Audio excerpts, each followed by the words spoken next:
খন্তেক সময়ৰ আগতে ৰাজ্য দলৰ কেন্দ্ৰীয় কাৰ্যনিৰ্বাহক বৈঠক অনুষ্ঠিত কৰিব। কেন্দ্ৰীয় কাৰ্যনিৰ্বাহক বৈঠকত আগন্তুক উপনিৰ্বাচন সন্দৰ্ভত ইয়াতে প্ৰস্তাৱ গ্ৰহণ কৰা হৈছে। সেই প্ৰস্তাৱ সম্পৰ্কে আপোনালোকক অৱগত কৰিবৰ কাৰণে আমি এই সংবাদখন আয়োজন কৰিছোঁ।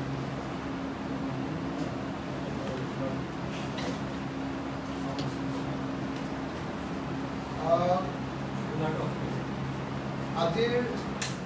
সংবাদমেলত আমি ৰাইজৰ দলৰ কেন্দ্ৰীয় কাৰ্যনিৰ্বাহকে গ্ৰহণ কৰা এটা দীঘলীয়া প্ৰস্তাৱ আপোনালোকৰ জৰিয়তে চমুকৈ অকল তাৰ কণ্টেণ্টটো তাৰ মূল কথাখিনি আপোনালোকৰ জৰিয়তে ক'ব খুজিছোঁ। আৰু যিটো প্ৰস্তাৱ আছে এই প্ৰস্তাৱৰ কপিও আপোনালোকৰ হাতত আমি প্ৰদান কৰিম। আমাৰ আজিৰ যিখন কাৰ্যনিৰ্বাহক সভা, সেই কাৰ্যনিৰ্বাহক সভাত দলৰ সকলো কেন্দ্ৰীয় নেতৃত্ব, দলৰ সকলোবিলাক কাৰ্যনিৰ্বাহক সদস্য আৰু দলৰ প্ৰত্যেকখন জিলা সমিতি সভাপতি আৰু সম্পাদকে স্পষ্টভাৱে মত পোষণ কৰা বিষয় কেইটামানক লৈ আজিৰ এই প্ৰস্তাৱটো গ্ৰহণ কৰা হৈছে। আৰু এই প্ৰস্তাৱটো বিৰোধী ঐক্য মঞ্চৰ সভাপতি ভূপেন বৰা ডাঙৰীয়া তথা কংগ্ৰেছ দলৰ সভাপতি ভূপেন বৰা ডাঙৰীয়ালৈ পঠাবলৈ আৰু বিৰোধী ঐক্য মঞ্চৰ সম্পাদক লুৰিণজ্যোতি গগৈ ডাঙৰীয়ালৈ পঠিয়াবৰ কাৰণে সিদ্ধান্ত গ্ৰহণ কৰা হৈছে। আমাৰ এই প্ৰস্তাৱটো মূলতঃ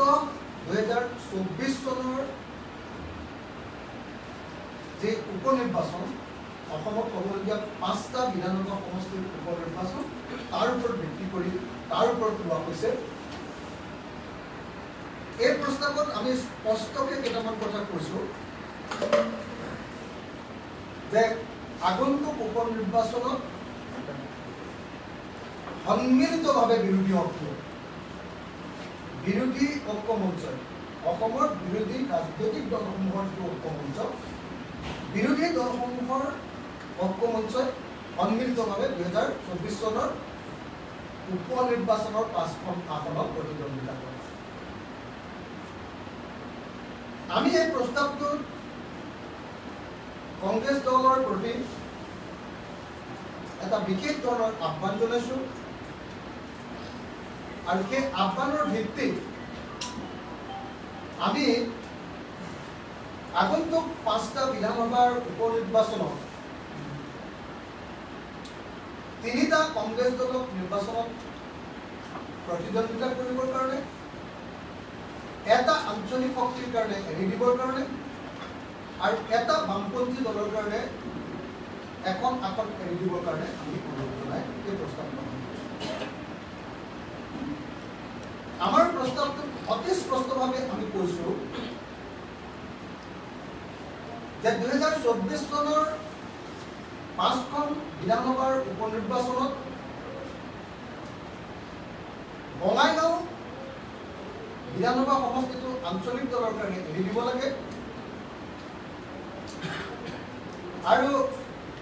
বিহালী বিধানসভা সমষ্টিটো বামপন্থী দলসমূহৰ কাৰণে এৰি দিব। আৰু আমি এই প্ৰস্তাৱত কৈছোঁ যে বাকী 3টা সমষ্টি, চামগুৰি,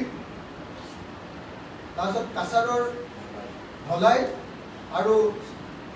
চিডলি, এই 3টা বিধানসভা সমষ্টিত কংগ্ৰেছ দলে প্ৰতিদ্বন্দ্বিতা কৰে। আমি প্ৰস্তাৱটোত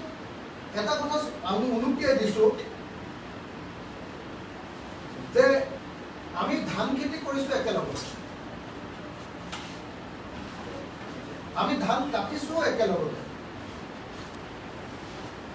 আমি ভাতো বনাইছোঁ একেলগে। কিন্তু খাবৰ সময়ত অকল এজন মানুহে যদি ভাত খায় তেতিয়াহ'লে সেইটো কেতিয়াও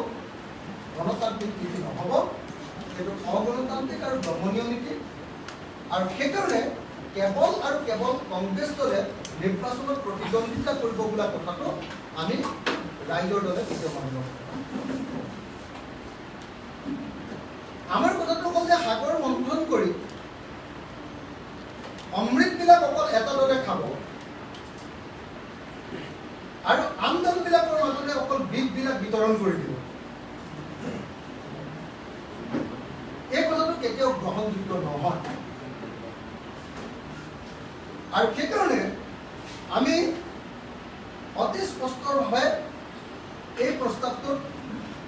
কংগ্ৰেছ দল, বিৰোধী ঐক্যমঞ্চ আৰু বিৰোধী ঐক্যমঞ্চ সকলো ৰাজনৈতিক দলক গণতান্ত্ৰিকভাৱে বিষয়টো বিবেচনা কৰি গণতান্ত্ৰিকভাৱে আলাপ আলোচনাৰ জৰিয়তে অতি সোনকালে বিৰোধী ঐক্যমঞ্চৰ বৈঠক অনুষ্ঠিত কৰি বিৰোধী ঐক্যমঞ্চৰ ভিতৰত আগন্তুক উপনিৰ্বাচন সম্পৰ্কে এটা সিদ্ধান্ত ল'বৰ কাৰণে আহ্বান জনাই এই প্ৰস্তাৱটো গ্ৰহণ কৰা হৈছে। আমি আমাৰ প্ৰস্তাৱটোত অতি স্পষ্ট ভাষাৰে কৈছো, ৰাইজৰ দলে কৈছো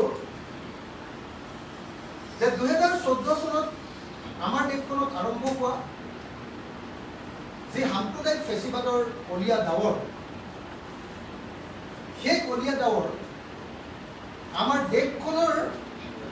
আকাশৰ পৰা আৰু আমাৰ অসমৰ আকাশৰ পৰা এতিয়াও আঁতৰি যোৱা নাই।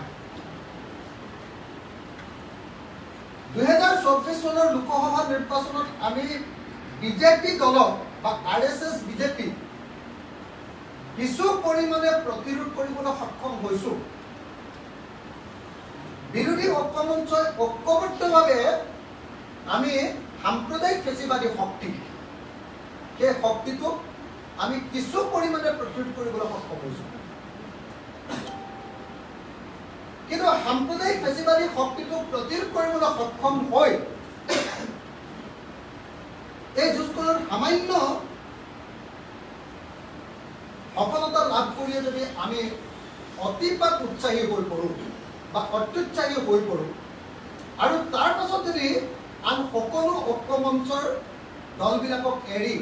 এটা দলে যদি অকল গোটেই ইয়াৰ পৰা উদ্ভৱ হোৱা যিটো ইতিবাচক পৰিৱেশ, সেই পৰিৱেশটো অকল এটা দলে খাই পেলাওঁ বুলি ভাবোঁ, তেতিয়াহ'লে এইটো একেবাৰে দুৰ্ভাগ্যজনক হ'ব আৰু এই দুৰ্ভাগ্যজনক ঘটনা আমি কেতিয়াও হোৱাটো নিবিচাৰোঁ। এই কথাটোকে আমি প্ৰস্তাৱন কৰিছোঁ। আমি কৈছোঁ যে 2024 চনৰ লোকসভা নিৰ্বাচনে বিজেপি আৰু RSSৰ সাম্প্ৰদায়িক ফেচিবাদী শক্তিটো কিছু পৰিমাণে দুৰ্বল কৰিছে, কিন্তু এইটো শেষ হৈ যোৱা নাই। এতিয়া বিজেপি আৰু RSS যিহেতু দুৰ্বল হৈছে আৰু যিহেতু তেওঁলোক অকলে এতিয়া শাসন ক্ষমতাত নাই আৰু তেওঁলোক অচিৰেই দুৰ্বল হোৱাৰ আৰু সম্ভাৱনা আছে, গতিকে বিজেপি RSSৰ চৰকাৰখনে হয়তো যিকোনো মুহূৰ্ততে 1975 পৰা 77 চনত চলি থকা যিটো জৰুৰীকালীন অৱস্থা, ফৰ্মেল জৰুৰীকালীন অৱস্থা, সংবিধানক অস্বীকাৰ কৰাৰ যিটো দিন, সেই দিনটোৰ পুনৰাবৃত্তি কৰিব পাৰে। বিজেপি চৰকাৰখনে, RSS আৰু বিজেপিৰ সন্মিলিত চৰকাৰখনে হয়তো ভাৰতবৰ্ষত যিকোনো মুহূৰ্ততে তেওঁলোক বিপদত পৰিলে ইমাৰ্জেঞ্চিৰ নিচিনা পৰিৱেশ সৃষ্টি কৰি দিব পাৰে, জৰুৰীকালীন পৰিৱেশৰ নিচিনা এক পৰিৱেশ সৃষ্টি কৰি দিব পাৰে, যিটো ইন্দিৰা গান্ধীৰ দিনত 1975 চনৰ পৰা 1977 চনত হৈছিল। গতিকে সাম্প্ৰদায়িক ফেচিবাদ আগতকৈ বেছি ভয়ানক ৰূপ লোৱাৰ সম্ভাৱনাই দেখা দিছে। গতিকে নিৰ্বাচনত কেইটামান চিটত আমি ভাল ফল দেখুৱালো বুলিয়ে, বিৰোধী ঐক্যমঞ্চই বিজেপি দলক হৰুৱালো বুলিয়ে আমি যদি অত্যুৎসাহী হৈ পৰোঁ আৰু আমাৰ ভিতৰত থকা একতাক যদি আমি ভংগ কৰি দিওঁ, তেতিয়াহ'লে এইটো ভয়ানক ঘটনা ঘটিব আৰু অচিৰে আমাৰ হাতৰ পৰা বিজেপি আৰু RSSৰ হাতলৈ সম্পূৰ্ণ ৰাজনীতি গুচি যাব। দ্বিতীয়তে, চৰকাৰ হিচাপে বিজেপি আৰু RSSে যিকোনো সময়তেতো ইমাৰ্জেঞ্চি ডিক্লেয়াৰ কৰি দিব পাৰে। তাৰোপৰি আটাইতকৈ ডাঙৰ ঘটনা, যদিও বিজেপি RSS এতিয়া একেবাৰে মানে এনেকুৱা শক্তি হৈ থকা নাই, 400 চিট নাপালে এনেকুৱা শক্তি হৈ থকা নাই, যে তেওঁলোকে ইচ্ছা কৰিলে যিকোনো ধৰণৰ সংবিধান সংশোধন কৰিব পাৰে, তেনেকুৱা শক্তি হৈ থকা নাই। কিন্তু তেওঁলোকৰ যিটো সামাজিক ভিত্তি, তেওঁলোকৰ বিভিন্ন ধৰ্ম, বিভিন্ন মন্দিৰ, বিভিন্ন নামঘৰ, বিভিন্ন ধৰ্মীয় প্ৰতিষ্ঠান, ধৰ্মীয় সংগঠন, বিভিন্ন জনগোষ্ঠীয় সংগঠন, বিভিন্ন কালচাৰেল সংগঠন আৰু বিভিন্ন সাম্প্ৰদায়িক সংগঠনৰ মাজত তেওঁলোকৰ যিটো প্ৰভাৱ, সেই প্ৰভাৱৰ জৰিয়তে যিকোনো সময়তে দেশত আকৌ এক অস্থিৰ পৰিৱেশ সৃষ্টি কৰিব পাৰে। অৰ্থাৎ সাম্প্ৰদায়িক পেশীবাদৰ সামাজিক ভিত্তি এতিয়াও হৈ পোৱা নাই। গতিকে তেওঁলোকে ইচ্ছা কৰিলে বন্দুক বাৰুদ লৈ, আপোনালোকে সকলো জানে যে বিজেপি RSSে বন্দুক লৈ খেলা কৰে, বন্দুকৰ প্ৰেক্টিছ কৰে, অস্ত্ৰ শস্ত্ৰৰ প্ৰেক্টিছ কৰে। যিকোনো সময়তে তেওঁলোকে বন্দুক লৈ পুনৰ ক্ষমতা দখলৰ কাৰণে আগবাঢ়ি আহিব পাৰে। এইটো এটা অত্যন্ত বেয়া পৰিৱেশত সেই পৰিস্থিতিলৈ যাব পাৰে, যদিহে তেওঁলোকৰ ৰাজনৈতিক শক্তি কমি যোৱা বুলি আৰু ৰাজনৈতিক তেওঁলোকে গণতান্ত্ৰিক দিশেৰে ৰাজনৈতিক শক্তি দখল কৰিব নোৱাৰে বুলি যেতিয়া বিশ্বাস কৰিব, তেতিয়াহ'লে বিজেপি RSSে আকৌ এনেকৈ জপিয়াই কৰিব পাৰে। সেইকাৰণে এনেকুৱা পৰিস্থিতিত আমি যিকোনো প্ৰকাৰে বিৰোধী ঐক্যমঞ্চটো ঐক্যবদ্ধ কৰি ৰাখিব লাগে। আৰু বিৰোধী ঐক্যমঞ্চটো ঐক্যবদ্ধ কৰি ৰাখিবৰ কাৰণে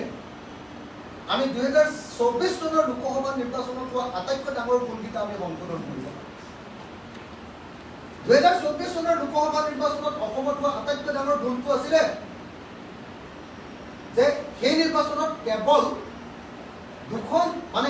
এখন বিৰোধী পক্ষৰ এটা আঞ্চলিক দলক এৰি দি বাকী গোটেই 13টা সমষ্টিতে কংগ্ৰেছ দলে অকলে নিৰ্বাচন কৰিব, যাৰ ফলস্বৰূপে সকলো বামপন্থী দল আমাৰ মাজৰ পৰা আঁতৰি গৈছিল। বাকীবিলাক আম আদমি পাৰ্টি আৰু তৃণমূল কংগ্ৰেছটো আঁতৰি গ'লে, কিন্তু আটাইবিলাক বামপন্থী দল আমাৰ মাজৰ পৰা আঁতৰি গুচি গ'ল। গতিকে এই ভুলৰ যদি সংশোধনী কৰিব লাগে, তেতিয়াহ'লে প্ৰথম আৰু প্ৰধান কামটো ক'ব লাগে যে আগন্তুক আমাৰ যি উপনিৰ্বাচন, এই উপনিৰ্বাচনত CPI-ML দলক আমি বিহালী বিধানসভা সমষ্টিটোক এৰি দিব লাগে আৰু ৰাইজৰ দলৰ নিচিনা আঞ্চলিক দলক বঙাইগাঁও বিধানসভা সমষ্টিটোক এৰি দিয়াৰ ব্যৱস্থা কৰিব। তেতিয়াহ'লে আমাৰ মাজত হোৱা সাময়িক এই ইলেকশ্যনৰ সময়খিনিত হোৱা যিটো সাময়িক আমাৰ মাজত যিটো ভুল বুজাবুজি হৈছিলে, এই ভুল বুজাবুজিটো সম্পূৰ্ণৰূপে নাইকিয়া। আমি আকৌ ঐক্যবদ্ধভাৱে 2026 কাৰণে খুব শক্তিশালীভাৱে আত্মপ্ৰকাশ কৰিব। যিহেতু আমাৰ সকলোৰে লক্ষ্য এই মুহূৰ্তত 2026 বিধানসভা নিৰ্বাচন, কাৰণ 2026 বিধানসভা নিৰ্বাচনত আমি হিমন্ত বিশ্ব শৰ্মাৰ বাহিনীটোক পৰাজিত কৰিব পাৰিব লাগিব। হিমন্ত বিশ্ব শৰ্মাৰ যিটো বিজেপিৰ বাহিনী, সেই বাহিনীটো কেৱল সাম্প্ৰদায়িক বাহিনী নহয়, সেই বাহিনীটো ফেচিষ্ট বাহিনী। হিমন্ত বিশ্ব শৰ্মাৰ এই বাহিনীটো ফেচিষ্ট বাহিনী। হিমন্ত বিশ্ব শৰ্মাৰ এই ফেচিষ্ট বাহিনীটোৱে অসমৰ জনগণক সম্পূৰ্ণৰূপে বিভক্ত কৰি পেলাইছে। অসমৰ জনগণৰ সকলো ধৰণৰ বাক স্বাধীনতা নাইকিয়া কৰি পেলাইছে। অসমৰ কোনো মানুহক মুখ খুলিব নোৱাৰা পৰিস্থিতিৰ সৃষ্টি কৰি দিছে আৰু পুলিচৰ হাততে এনকাউণ্টাৰ কৰি মানুহক হত্যা কৰাৰ নিচিনা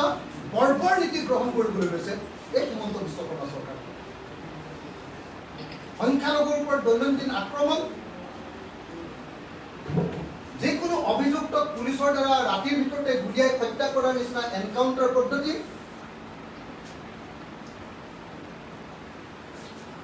যিকোনো মানুহৰ ওপৰত যিকোনো সময়তে যিকোনো ধৰণৰ বাক স্বাধীনতাৰ ওপৰত আক্ৰমণ, কোনো মানুহকে সত্য পথত আগবাঢ়িবৰ কাৰণে সঁচা কথা ক'বলৈ অনুমতি নিদিয়া আৰু দেশৰ ৰাজ্যৰ জনগণৰ ওপৰত ইটোৰ পিছত সিটো কৰৰ বোজা জাপি দিয়া। কেতিয়াবা ট্ৰেক্টৰৰ ওপৰত কৰৰ বোজা, কেতিয়াবা আপোনাৰ পিলপিলিৰ ওপৰত, আপোনাৰ বেটেৰী ৰিক্সা, ই-ৰিক্সাৰ ওপৰত কৰ জাপি দিয়া, যিকোনো গাড়ী মটৰ চাইকেলৰ ওপৰত কৰ জাপি দিয়া। কোনো ব্যৱসায়ীয়ে সৎভাৱে এতিয়া বিজনেছ কৰিব নোৱাৰা পৰিস্থিতি, GSTৰ যিটো টেক্স টেৰৰিজিম, এই আটাইবিলাকৰ জৰিয়তে আমাৰ অৰ্থনীতি সম্পূৰ্ণৰূপে ধ্বংস কৰি পেলোৱা। উৎপাদন বোলা কোনো বস্তুটো নাই। গঠনমূলক উৎপাদনৰ কোনো পদ্ধতি নলয় কেৱল হিতাধিকাৰী আঁচনি তৈয়াৰ কৰি সাংঘাতিক এটা ভয়ানক পৰিস্থিতিৰ সৃষ্টি কৰা হিমন্ত বিশ্ব শৰ্মাৰ চৰকাৰখনৰ মূল বৈশিষ্ট্য সেই মূল বৈশিষ্ট্যবিলাকৰ পৰা আজি অসমৰ মানুহক মুক্ত কৰাটোৱেই হ'ল এই সময়ৰ দাবী 2024 চনৰ লোকসভা নিৰ্বাচনে অসমৰ মানুহৰ মাজলৈ এটা প্ৰত্যয় আনিছে এটা সাহস আনিছে অদেয় নহয় বিজেপি আৰু RSSক আমি পৰাভূত কৰিব পাৰোঁ যোৰহাটত আমি পৰাভূত কৰিলোঁ আৰু ধুবুৰীত আমি ৰেকৰ্ড সংখ্যক ভোটত পৰাজিত কৰিলোঁ হিমন্ত বিশ্ব শৰ্মাৰ সম্পূৰ্ণ বাহিনীটো লগোৱাৰ পাছতো যোৰহাটত তেওঁলোক জিকিব নোৱাৰিল আৰু সেইটো সম্ভৱ হ'ল কেৱল আৰু কেৱল আমি বিৰোধী শক্তিবিলাক ঐক্যবদ্ধ কৰি সেইকাৰণে বিৰোধী শক্তিবিলাকৰ য'তেই অকণমান গণ্ডগোল লাগিছে ক'ত লাগিছিলে উপ নিৰ্বাচনত আমি কাকো এখন এৰি নিদিম বিৰোধী শক্তিবিলাকৰ মাত্ৰ এটা আঞ্চলিক শক্তি অসম জাতীয় পৰিষদত মাত্ৰ এখন আসন এৰি দি বাকী কাকো এৰি নিদিম সেই যিটো অগণতান্ত্ৰিক পৰম্পৰা সেইটো নাইকিয়া কৰি আমাৰ যিটো উপনিৰ্বাচন আগন্তুক উপনিৰ্বাচন 5খন বিধানসভা সমষ্টিৰ উপনিৰ্বাচন সেই উপনিৰ্বাচনত আঞ্চলিক শক্তিক এখন আসন এৰি দি আৰু বামপন্থী দলক এখন আসন এৰি দি আমাৰ বিৰোধী ঐক্যমঞ্চৰ 16টা দলক আকৌ শক্তিশালী কৰাৰ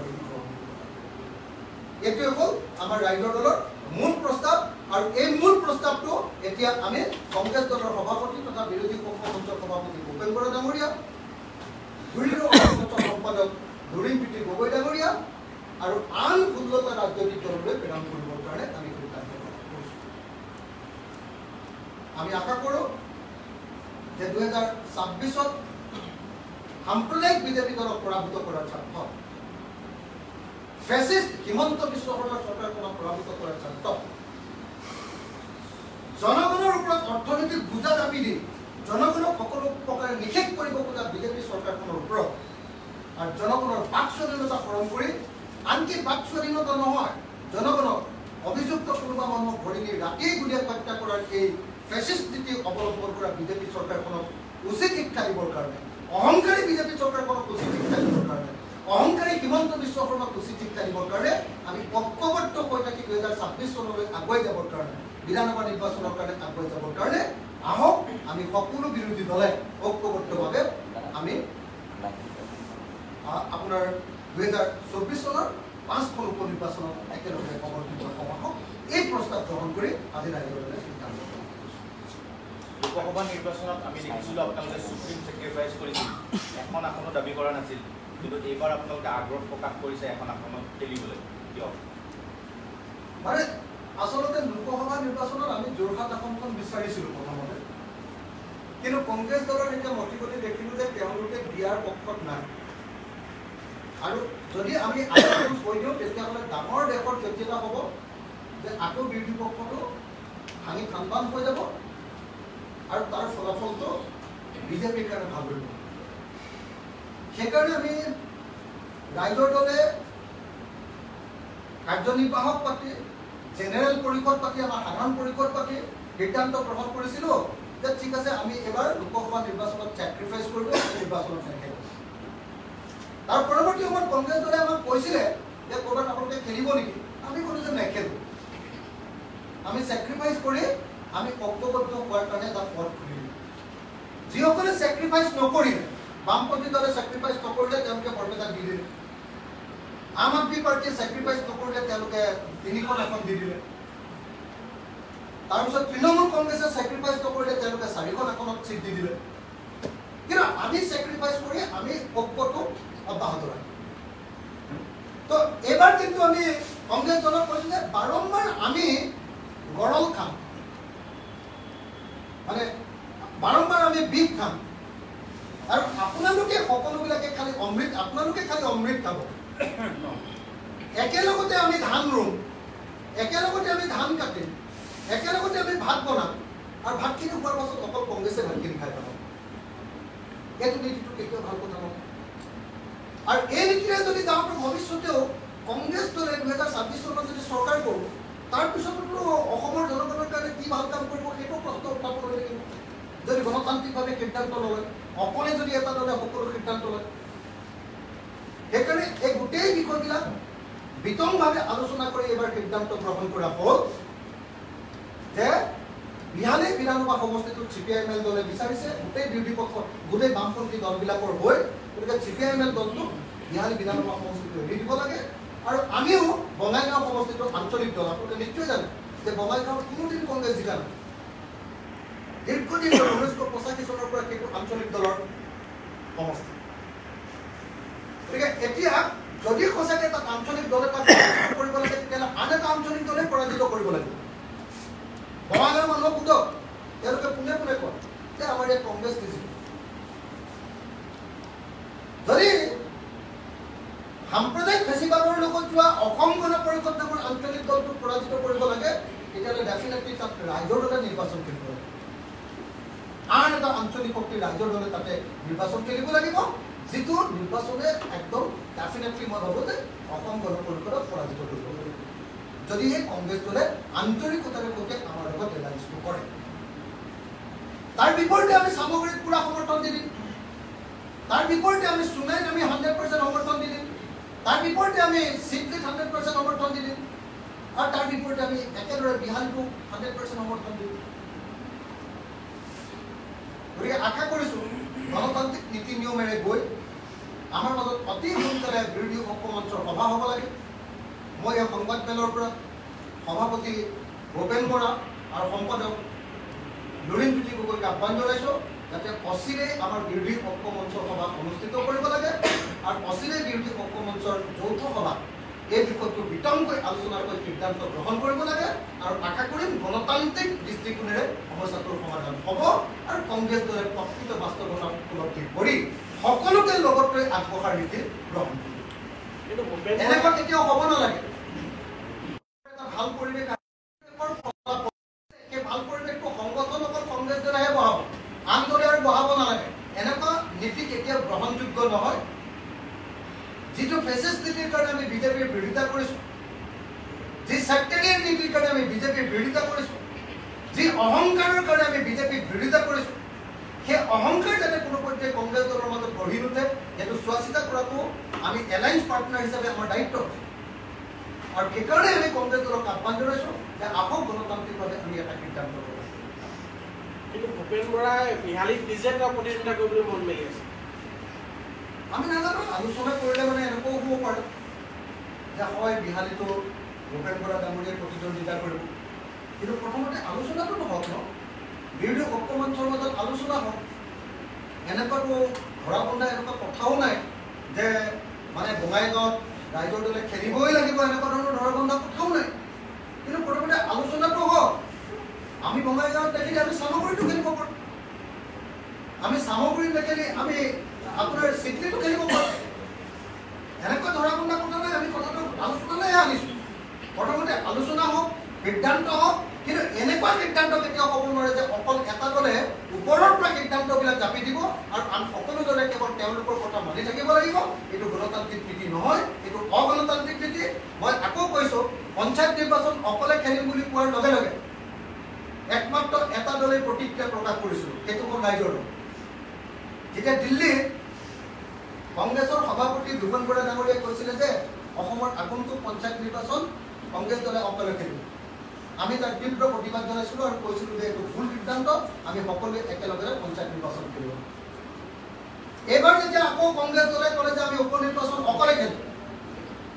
আনকি কংগ্ৰেছৰ তত্ত্বাৱধায়ক জিতেন্দ্ৰ সিং ডাঙৰীয়াই কৈ দিলে যে 2026 চনত আমাৰ বিৰোধী ঐক্যমঞ্চ থাকিব নে নাথাকিব সেইটো কৰাতকৈ যদি ৰাইজৰ দলক দুৰ্বল কৰাটো যদি কংগ্ৰেছ দলৰ উদ্দেশ্য হয় তেতিয়াহ'লে বাৰু আমি নিজৰ ভিতৰত কাজিয়া কৰি সাম্প্ৰদায়িক বিজেপিক পৰাভূত কৰাতকৈ ফেচিষ্ট বিজেপিক পৰাভূত কৰাতকৈ অহংকাৰী বিজেপিক পৰাভূত কৰাতকৈ যদি ঐক্যমঞ্চৰ ভিতৰত ৰাইজৰ দলক দুৰ্বল কৰাটো যদি কংগ্ৰেছৰ উদ্দেশ্য হয় তেতিয়াহ'লে বেলেগ কথা নহ'লে কিন্তু মই ভাবোঁ যে সকলোৱে মিলি জুলি এটা সিদ্ধান্ত লৈ সকলোৱে আগবাঢ়ি গৈ আমি এটা সিদ্ধান্তত উপনীত হৈ কোনে ক'ত নিৰ্বাচন খেলিব তাৰ ওপৰত বিচাৰ বিবেচনা কৰি এটা সিদ্ধান্তত উপনীত হোৱাৰ পাছতে সকলো দলে তেওঁলোকৰ মন্তব্য প্ৰকাশ কৰিছে দেখা গৈছে বিজেপিৰ কেইজনমান জ্যেষ্ঠ নেতাই বিজেপি শেহতীয়াকৈ ত্যাগ কৰিব বুলি এটা চৰ্চা চলি আছে। কংগ্ৰেছলৈ আহিব বা আন্দোলনত যোগদান কৰিব বুলি চৰ্চা চলি আছে। ৰাইজৰ দললৈ কিবা ধৰণৰ খবৰ আছে? অহা 26 তাৰিখে আমাৰ এটা বিশাল যোগদান কাৰ্যসূচী, ৰাইজৰ দলৰ যোগদান কাৰ্যসূচী গুৱাহাটীৰ মাজখোৱাত এই যোগদান কাৰ্যসূচীটো অনুষ্ঠিত হ'ব অহা 26 জুলাই তাৰিখে। সেইদিনা বিজেপিৰ পৰা পদত্যাগ কৰা শদিয়া জিলাৰ সভাপতি যুধিষ্ঠিৰ গগৈয়ে আৰু শিৱসাগৰ জিলাৰ পৰা পদত্যাগ কৰা শিৱসাগৰ জিলাৰ প্ৰাক্তন সভাপতি ডক্টৰ ভৱেন মোহনে তেওঁলোকৰ নেতৃত্বত কেইবাশ মানুহে কেইবাশ বিজেপিৰ নেতা আৰু কৰ্মীয়ে ৰাইজৰ দলত যোগদান কৰে। অহা 26 তাৰিখৰ দিনা এটা মেগা জইনিং প্ৰগ্ৰেম হ'ব। কেইবাশ বিজেপিৰ নেতা আৰু কৰ্মীয়ে তাত যোগদান কৰে। মই আপোনালোকক খাটাংকে কৈ থব খোজো যে 2026 চনৰ ভিতৰত বিজেপি দলবোৰ খালী হৈ যাব। মই আপোনালোকক খাটাংকে কৈ থব খোজো যে বিজেপি দলৰ সকলো সৎ নিষ্ঠাবান আৰু দেশপ্ৰেমৰ কাৰণে বিজেপি দল কৰিবলৈ অহা সকলো বিজেপি দলৰ কৰ্মীবিলাকে এতিয়া হতাশাত ভুগিছে আৰু বিজেপি দলৰ এই হিমন্ত বিশ্ব শৰ্মা পীযুষ হাজৰিকাৰ দাদাগিৰিত সম্পূৰ্ণ অসন্তুষ্ট হৈ পৰিছে। বিজেপি দলৰ পৰা তেওঁলোক পদত্যাগ কৰিবৰ কাৰণে সাজু হৈছে, নহ'লে বা তেওঁলোক একেবাৰে বহি দিবৰ কাৰণে তেওঁলোকৰ ৰাজনৈতিক সক্ৰিয়তা সম্পূৰ্ণৰূপে নাইকিয়া কৰি নিষ্ক্ৰিয় ভূমিকা গ্ৰহণ কৰিবৰ কাৰণে সিদ্ধান্ত লৈছে। আনকি এইবুলিও কিছুমানে সিদ্ধান্ত লৈছে যে আগন্তুক যি 2026 চনৰ নিৰ্বাচনত বিজেপি দলে হিমন্ত বিশ্ব শৰ্মা চৰকাৰক পৰাজিত কৰিব, হিমন্ত বিশ্ব শৰ্মাৰ বাহিনীটোক পৰাজিত কৰিব আৰু বাহিনীটোক পৰাজিত কৰি বিৰোধী ঐক্যমঞ্চক জয়ী কৰাব। তেতিয়াহে বিজেপি দলৰ ভিতৰত ৰিফৰ্ম আহিব বুলি বিজেপি দলৰ মানুহবিলাকে ভাবে। সেইকাৰণে মই বাৰম্বাৰ কৈ আছো আপোনালোকক 2026 চনলৈকে বিজেপি দলত অকল চিণ্ডিকেট কৰা মানুহকেইটাহে থাকিব। বিজেপি দলত অকল 2 নম্বৰী কৰা ৰাজনীতিক দলে থাকিব। বিজেপি দলত অকল দগাবাজ মানুহকেইটাই থাকিব। বিজেপি দলত অকল জেলত 2 নম্বৰী কৰি যে জেলত যাবৰ কাৰণে ৰক্ষা পাবৰ কাৰণে থকা মানুহকেইটাহে বিজেপি দলত থাকিব 26 চনলৈকে। আৰু হিমন্ত বিশ্ব শৰ্মাই যে কৈছিলে যে আমবাৰীৰ অসম গণ পৰিষদৰ দলটো এদিন বিবাহলৈ পৰিণত হ'ব, আপোনালোকে নিশ্চিন্ত হৈ থাকিব যে অসমৰ নদী গৱেষণা কেন্দ্ৰৰূপে অসমৰ নদী গৱেষণা কেন্দ্ৰ থকা বশিষ্ঠৰ যিটো মাটি, য'ত এতিয়া বিজেপি দলে ৰাজ্যিক কাৰ্যালয় স্থাপন কৰিলে 2026 চনৰ নিৰ্বাচনৰ পাছত অসমৰ নদী গৱেষণা কেন্দ্ৰ স্থাপন কৰা বিজেপি দলৰ ৰাজ্যিক মুখ্য কাৰ্যালয়টো একেই বিবাহ ভৱন বা একেই এনেকুৱা ধৰণৰ ফাংচন, এনেকুৱা ধৰণৰ বিভিন্ন ধৰণৰ শ্ৰাদ্ধ, বিয়া, সকাম, মিটিং, বেলেগ বেলেগ অনুষ্ঠানবিলাকৰ সেই কাৰ্যালয়ত পৰিণত হ'ব।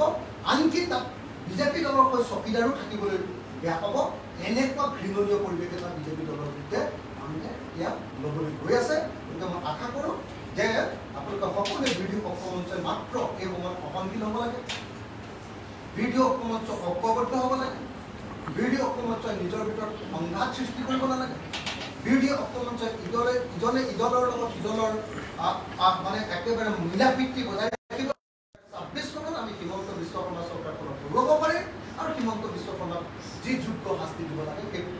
সেই ৰাজনৈতিক শাস্তি দিবলৈ আমি প্ৰস্তুত হ'ব পাৰিম। ভূপেন বৰাৰ সৈতে যদি পাৰ্থক্য দিয়ে, কংগ্ৰেছৰ যদি আপোনালোকৰ প্ৰস্তাৱ নহ'লে 5টা সমষ্টিকে যদি পাৰ্থক্য দিয়ে, তেতিয়াহ'লে কংগ্ৰেছৰ প্ৰাৰ্থীসমূহ বিৰোধী দলে উপনীতাকৈ পাৰ্থক্য দিয়াৰ কিবা সম্ভাৱনা আছে নেকি? মানে বিৰোধী সকলো ৰাজনৈতিক দলে আমাৰ লগত কথা পাতি আছে। এতিয়া কংগ্ৰেছক বাদ দি কংগ্ৰেছ দলে আমাৰ লগত এতিয়ালৈকে কথা পতা নাই এই ঘটনাটোৰ পাছত, কিন্তু আন সকলো বিৰোধী ৰাজনৈতিক দলে মোৰ লগত কথা পাতি আছে, আমাৰ ৰাইজৰ দলৰ লগত কথা পাতি আছে। আৰু সকলো বিৰোধী ৰাজনৈতিক দলে বিচাৰে যে কংগ্ৰেছে এনেকুৱা ধৰণে অগণতান্ত্ৰিকভাৱে অকল নিজেই ইলেকশ্যন খেলিব বুলি লোৱা সিদ্ধান্তটো কোনেও মানি ল'ব পৰা নাই। সেইকাৰণে যিবিলাক দলে 2024 চনৰ লোকসভা নিৰ্বাচনত বেলেগকৈ নিৰ্বাচন খেলিছিলে বিৰোধী ঐক্যমঞ্চৰ পৰা গৈ, তেওঁলোকেও এতিয়া একেলগে কথা পাতি একেলগে